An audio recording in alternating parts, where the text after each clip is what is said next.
Happy Monday. Welcome to Evenings with John and Duncan on Get Active TV and One Play Sports. Spotlight on Team Singapore on Mondays, John. We have not had a basketball star on this particular episode yet. Until today, who do we have? Well, we have none other than Leon Kwek, bursting onto the scene at the age of 19 in 2015, of course, winning a bronze medal at the SEA Games and also making his debut in the ASEAN Basketball League with the Singapore Slingers, also known as the team's basketball encyclopedia. We're definitely going to find out a little bit more about that in just a bit.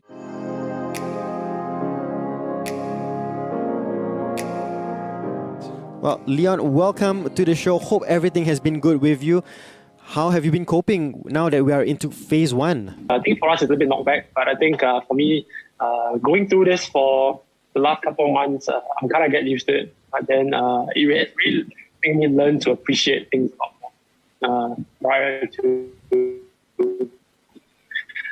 when everything was all good as well. Some of our neighborhoods, we have those like old basketball courts, right? Where a lot of people play football using the post, right? But for you, do you have that like within any vicinity, like you can go down now? I mean, you can go and exercise and go to the basketball court. Do you have that access, or are you just stuck in a place where there's no access to a basketball court? I'm actually near a basketball court. But then from what I know, I don't think we are allowed to do that.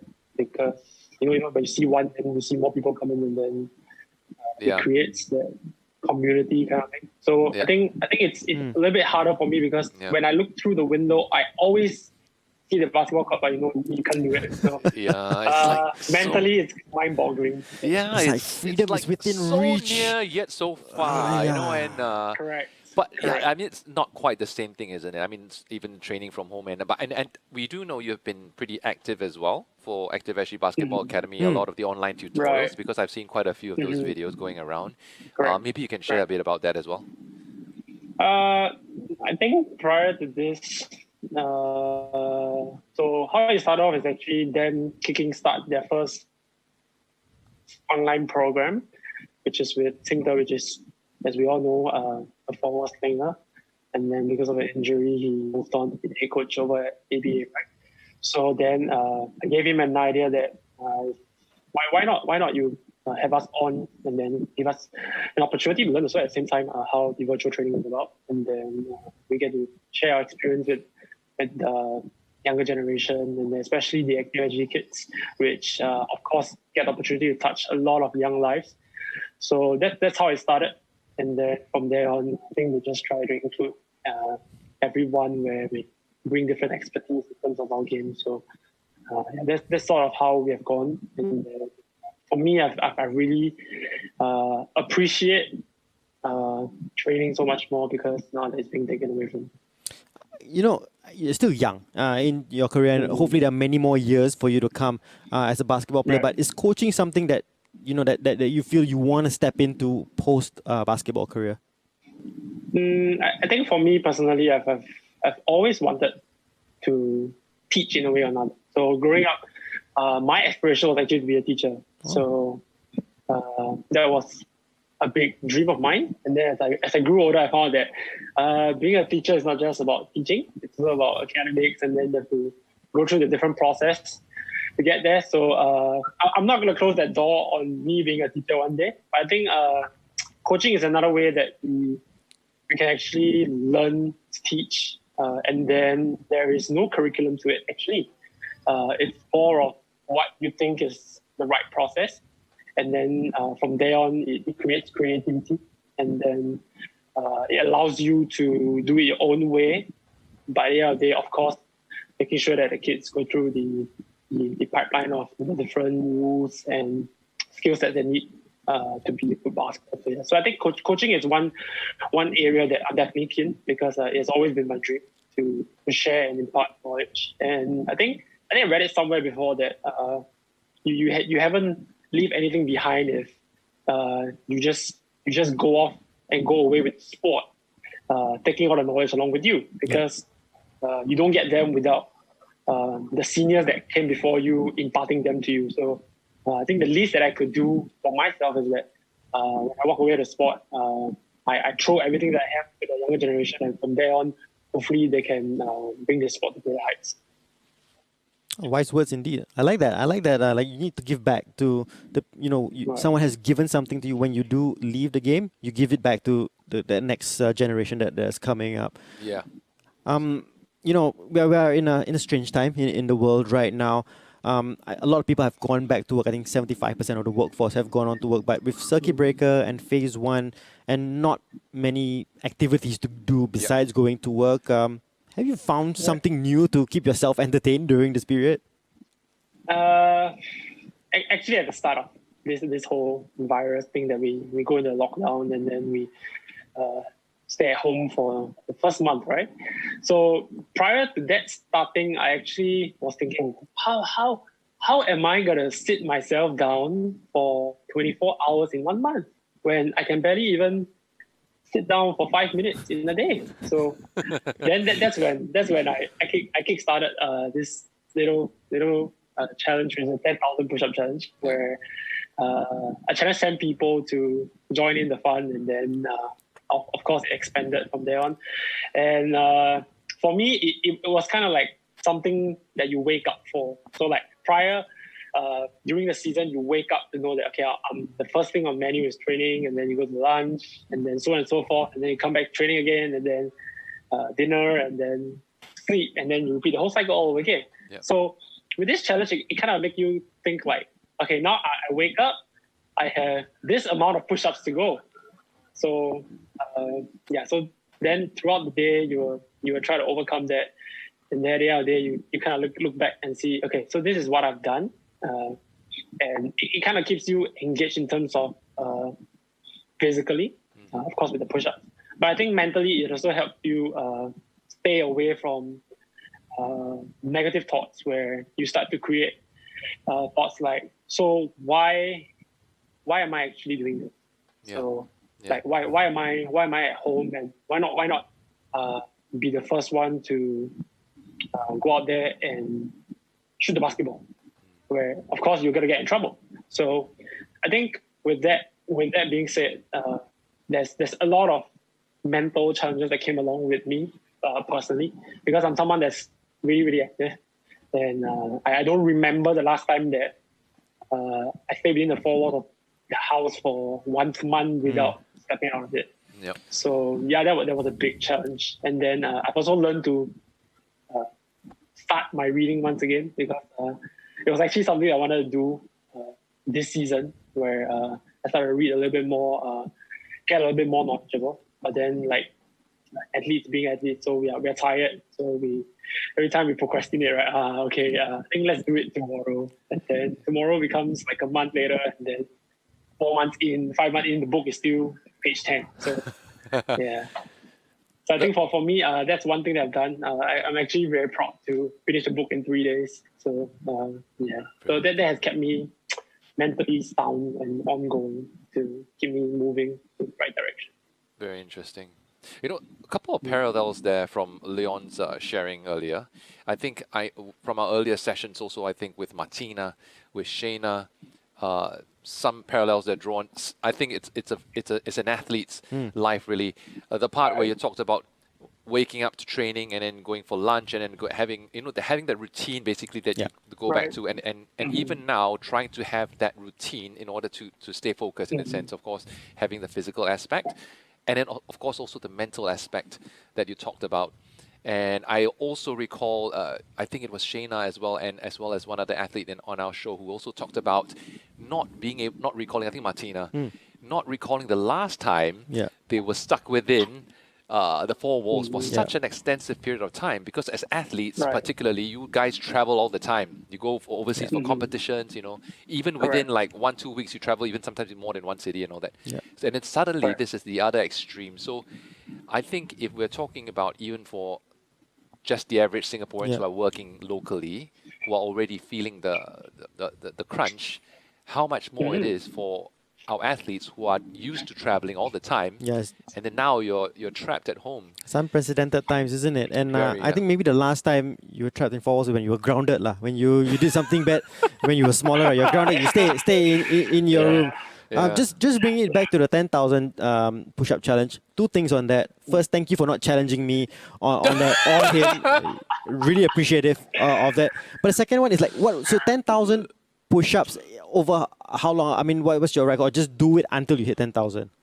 Okay, so it was actually till circuit breaker ended, where it was the first time where I think it was 28 days.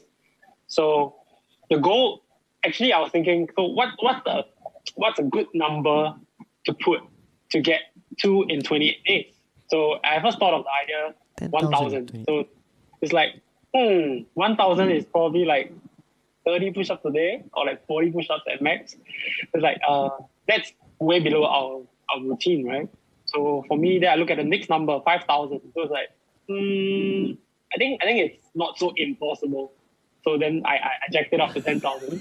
So that's how it came about. But then I think through the process of doing that, to me, in terms of mentally to get there, it was really a grind. And then I've actually, in the process of finishing the 10,000 push-up, actually learned so much more about myself and how my brain actually works to something that I've never thought that it could be possible. Because at the start of it all, when I asked people what number should be a good number, so when I said 10,000, they're like, "Are you freaking crazy? Like, I don't even do 10,000 steps a day to walk around. You're telling me to do 10,000 push-ups." I like the analogy. I like the analogy. Yeah, right. So then at the start of it all, and I keep thinking to myself, and push-up is one of the weakest part of my physical attribute. So then I look at it as like, so am I really gonna get there? I challenge myself to a goal. I actually want to get there ahead of everyone that's in this together. So then, of course, I think I've got to 10,000 at day 22 instead of day 28. And then, yeah. So then, that's of course, I'm not the first one. almost I'm not the first one. almost sadly. a full week ahead of it. Yeah. Okay. So Okay, so I've done a quick calculation here, okay? 10,000 Right. push-ups, right? In 22 days that he's done it, Yeah. that's an average of 454 push-ups a day, John. Yeah. I wouldn't even know how to start. Like, I do 20 already. I'm like, okay, just hang on. yeah. Well, I mean, I'm pretty sure he's gonna reap the benefits of that. I Yeah. mean, from doing that. I mean, just making full use of the time. He that can do he's at home. three-pointer from the other side of the court. Yeah, already. but He- you know, two basketball courts away. Okay, so I hope first of all that this is not part of the home-based workout challenge that he's gonna give us. That's assuming that, yeah, definitely. I- I You're giving me really- an idea, Duncan. You're giving me an idea. You're I- putting ideas into I don't his even know. head. Don't even know why I brought it up.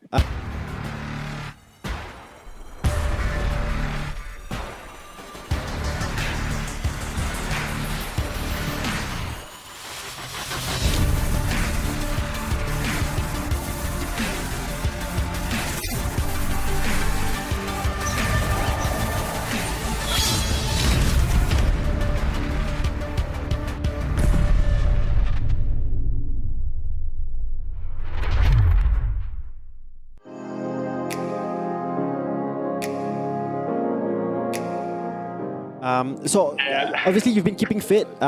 We have some videos that we've asked you to. Okay, first Yeah, question: so are there's- these weights from SSI, or are they your own? No, these are not. So I decided to invest in them. Wow. Okay. How heavy are these? This, I think they're 11 kg if I'm not wrong. Can't really remember.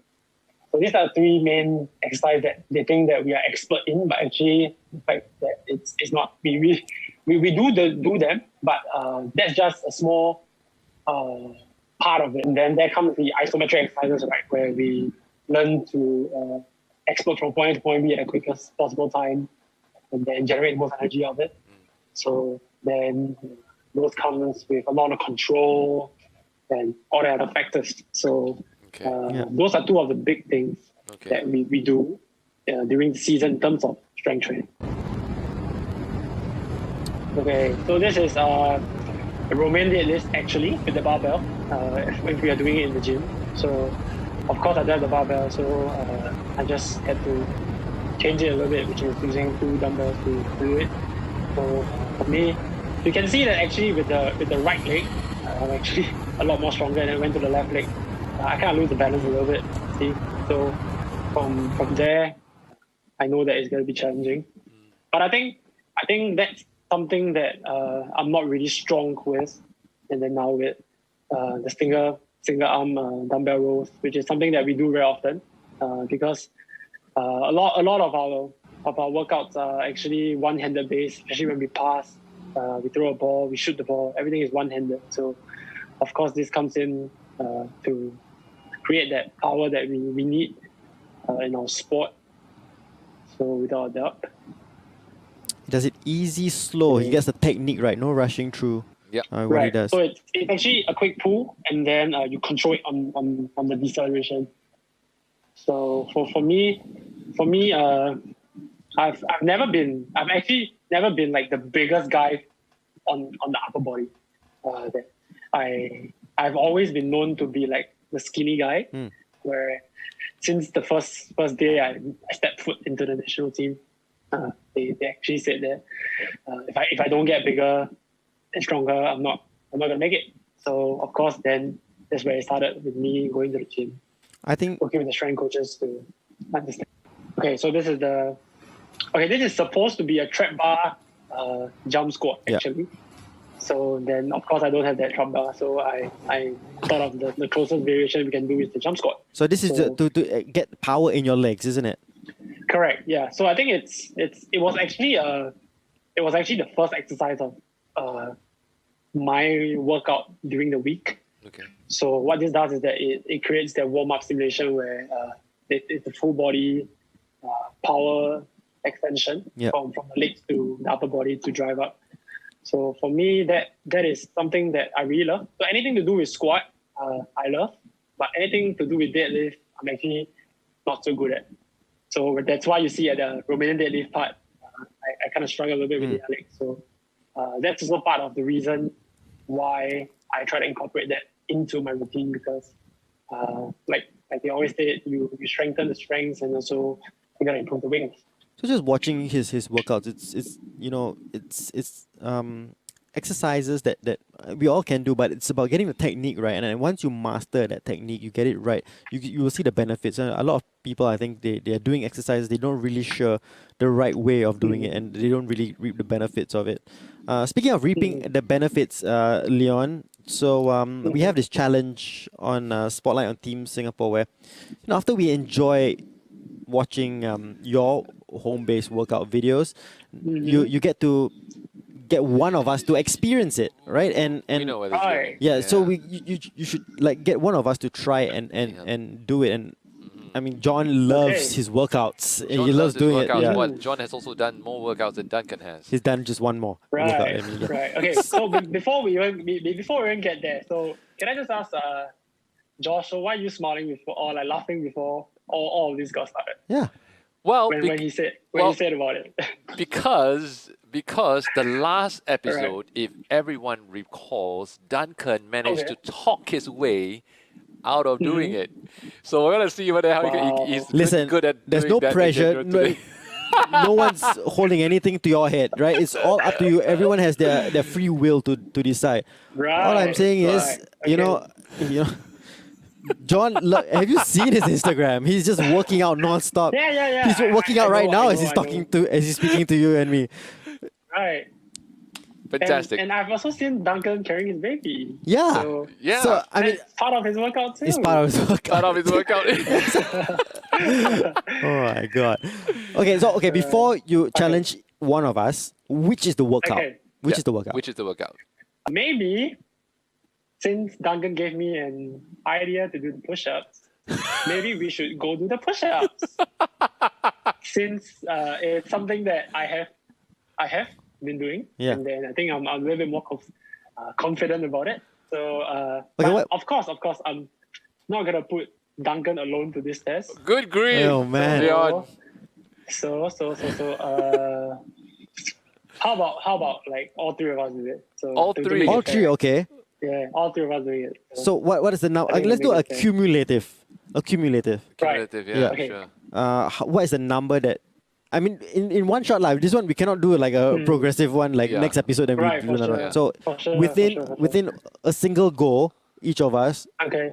what should we hit? What number should we hit? Mm, I'm not gonna do how about- 454 lah. That's for sure. I mean, like it can be a number that I'm gonna. Okay, so let's do it like the army racing. All three of us have like gone through it, right? Yeah. So the maximum you can knock there now is 20. So how about let's make it 20? Okay. Okay. Okay. All right. Right, You on. dates. Leon, 20, 20, 20 in 2020. Okay. Starting our 20. Yep. Let's go. 1, 2, 3, 4, 5, 6, 7, 8, 9, 10, 11, 12, 13, 14, 15, 16, 17, 18, 19, 20! Woo! 20, 20, 20.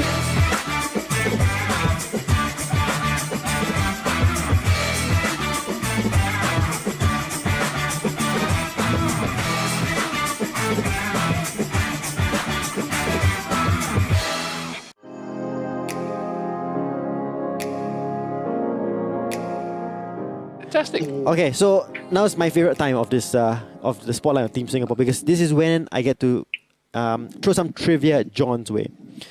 Now, Wow. okay, basketball. Leon, you get involved with this as well. Basketball is a well-known sport, right? And in previous editions, when I brought up the specific sport terminology, pentathlon. Not many people know about floorball, shooting, even bowling has some strange terms, if you remember. So basketball, everyone knows 3-pointers, alley-oop. But these are lesser known ones, John. Okay? And these ones, obviously, I bring them up because they have nice names to it. Okay? So there's 4. Okay.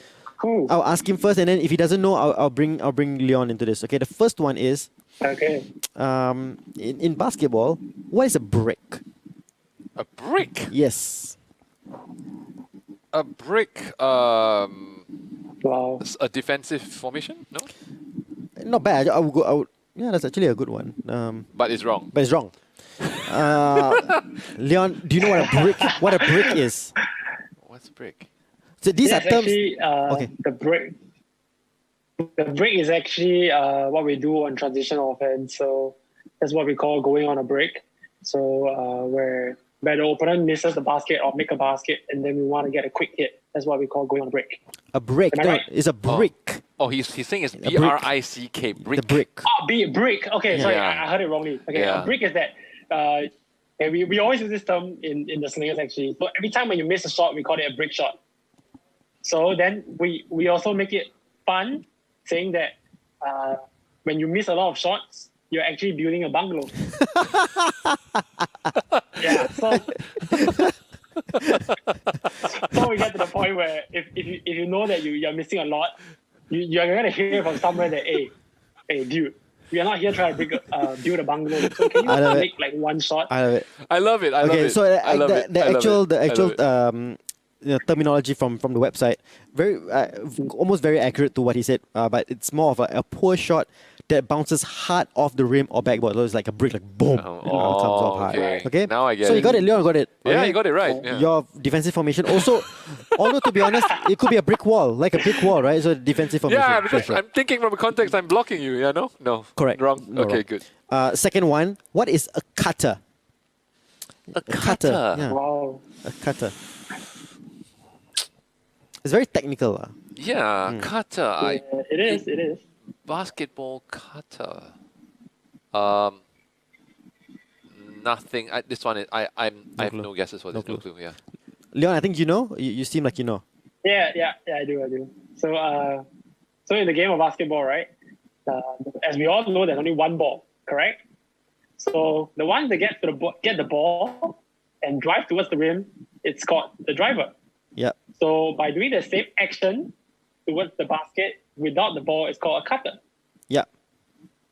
It's moving off a screen as well. So Also it's screening. Yeah, moving off a Or screen. moving off a screen. Yes. Ah. Oh, okay. Yeah. Interesting. Well, interesting. So wherever you move it without the ball, it's called a cutter. See, he knows his stuff. Even some, it's very Americanized. All right. That's why. Okay. Third one. Basketball encyclopedia. Yeah. the third one is, what does it mean? And it does not mean it is what it is. What is an unbalanced floor? So obviously it's not talking about the floor that is unbalanced, but in terms of basketball terminology, what is an unbalanced floor? Unbalanced floor. Think of it very, very well with the word. I think you can get the answer. Think of it very well with the word. Yeah. So what does unbalanced actually try to mean, and then floor. So what goes into the floor in the game of basketball? He's not helped you at all with that one. Unbalanced floor. Let me give you a little bit of help, okay? Because I don't want to see you go like all wrong. No, I want to see him go all wrong. That's the point of this. Okay, so the floor is the basketball floor, right? Yeah. So the players are on the floor, correct? Yeah.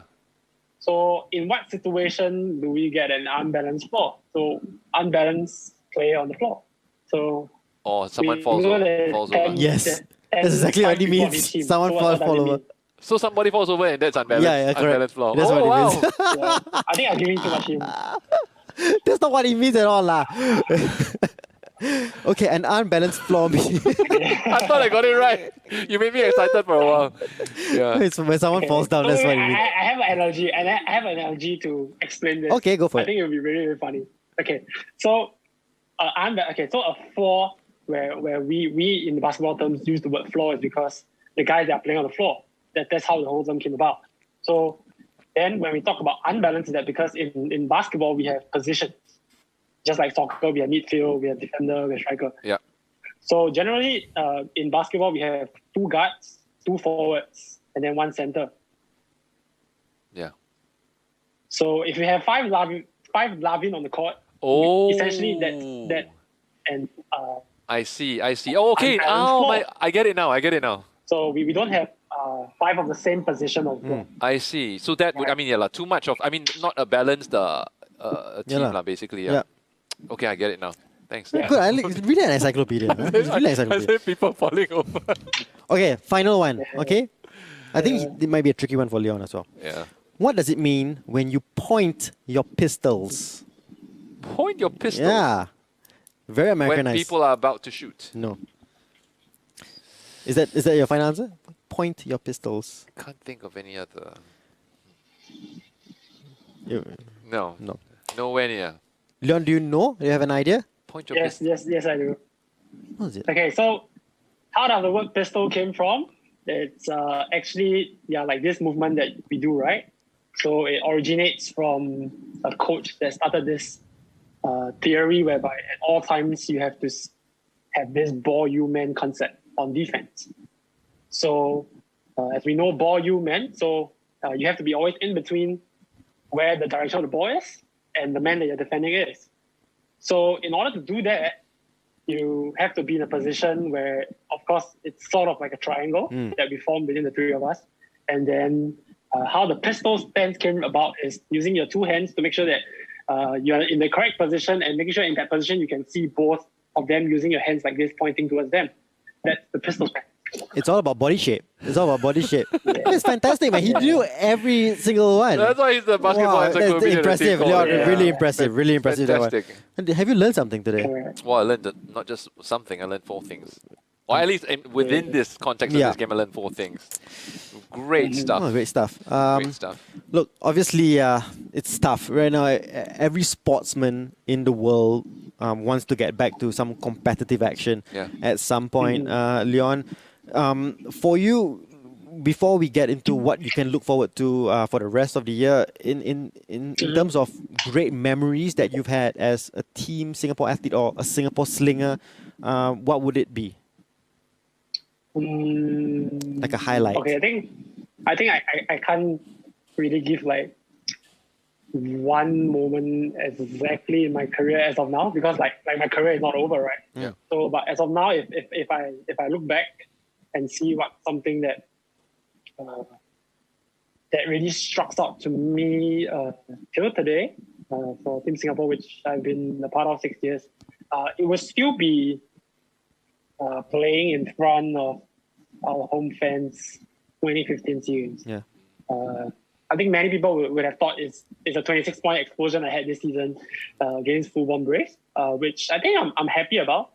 But that still never struck me to the point that I get goosebumps thinking about it, because just a little history behind why I say that is because in 2015, I was actually the rookie of the team. So like you guys said prior, that it was my first year in the national team, and then I was lucky enough to make it because Coach Neo actually knew the fact that certain players in our team is starting to age, and then we need influx of new younger talents. So when I was selected for it, I was actually very hyped up and all. But what happened build up towards it was actually that I tore my AITFL and ATFL in my ankle. That set me off for 4 months prior to SEA Games. So I only got back in late March, which is 2.5 months to SEA Games. So to even make it for the team, it was to me a very big surprise, because while the rest of them has been training for like 6 to 8 months, mine was being cut short to maybe 4 months.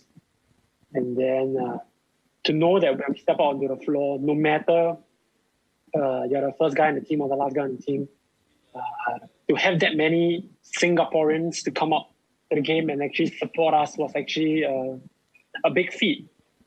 And while as I'm saying that, I'm actually having serious goosebumps, as you guys can see. I'm not sure if you can. So, and then to know that they are really genuinely here to back you up, and to no matter you win or you lose, whether you break new records, get a medal of what we set out to do, they're going to be there for you no matter what. So just hearing them cheer and all, it's still in my head. And although I didn't get much opportunity to play in the close games where the games matter, just being there, sitting there, and being in the environment actually makes me feel very blessed to be in this scenario, that in my career I can actually play in front of my home crowd, because no one knows whether this can actually even happen in your international career. So that's always forever etched in my heart, and I always appreciate those people that came out. And that was actually the building blocks for us moving forward, because from there on we started to have more fans in our Singapore Slingers game. And then that also helped us. The following year, actually, we made to the finals. So then we see that breakthrough from there on. And then now that we have been to 3 of the last 4 finals, if I'm not wrong. So that's actually the kickstart of the whole basketball culture in terms of the fans. So I think for me, I'm very appreciative of that. And I think I've shared with some of my friends that if I ever have the opportunity to decide when I'm going to retire, not because of an injury or because of whichever reason, I would actually like to retire when the game come back to Singapore, playing in front of home crowd, and then be it whatever the results might be, probably I can come to terms that I'll hang my jersey, Team Singapore jersey after that, and pass my baton on to the next person that's going to represent the country. Well, that would certainly be a dream sign-off, isn't it? I mean, and I think he brought up some very good points, of course. 2015 being such a special year, I think not just for Singapore as a whole hosting it, specifically for basketball, the medal that we won was the first time, if I'm not wrong, in over 30 or 35 or 34 years, or I think 34 years. Yeah, 30. Yeah, it's a long time since we won a basketball medal at the SEA Games, and so it was an historic moment. And so for him to have been part of that team, to write themselves into history, I think it's very significant. And precisely as you mentioned as well, it kick-started the basketball culture, the fans coming in, supporting the Singapore Slingers the next few years. And of course, Slingers have also been putting a huge emphasis on our homegrown talent as well, although we do have international imports. The balance, even when the rulings are in favor of having more for imports, I understand that over the last few years, Singapore intentionally chose to bring in more local talent as well. So I think it's great that we've made it into 3 finals. Of course, still get to win that elusive heartbreak last title. year. 3 out of 4 the last 4 years. But I think we have really seen the team grow, and we're definitely all excited. Definitely. For, Leon Alright. as well as the rest of the boys. For sure. Okay, well, fantastic, Leon. I think that's about it on this episode of Evenings with John and Duncan. It has been the spotlight on Team Singapore with our Team Singapore basketball player and Singapore Slinger, Leon Kwek. See you. Thanks for joining us. Okay. Thanks for having me. Thank you. I love it. Basketball knowledge. If I ever have to enter a quiz that has basketball related, I know who I'm going to have on my team, and it's not you, John. Unbalanced floor. Hey, you have to admit it. My answers make a lot of sense for someone who doesn't play basketball. Yeah, I think it's very logical, though, to be honest. I will leave that to the audience to decide. We'll see you on Wednesday for the Wednesday report. Till then, good night. Good night.